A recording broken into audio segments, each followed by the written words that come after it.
Isang lalaki ang patay matapos sumalpok ang minamanehong motorsiklo sa concrete barrier sa San Fabian, Pangasinan. Yan at iba pang balita sa pagtutok ni Glam Caligdan Dizon.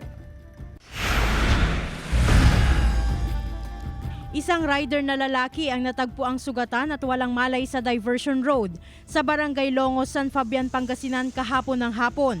Itinakbo sa ospital ang biktima, ngunit kalaunay binawian din ang buhay. Siya ay nagmamaneho ng motor and allegedly nakainom. And then sa may sharp curve, aksidenteng tumama doon sa may barrier at tumilapon doon sa may bukid, sa may Calamansi Plantation. At nag-sustain siya ng severe head injury.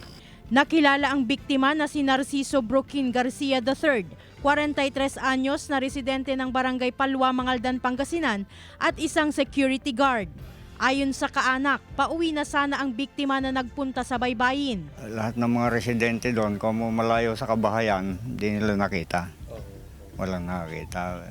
Biglang may napadaan lang na concerned citizen na nag-report sa pulis ng San Fabian.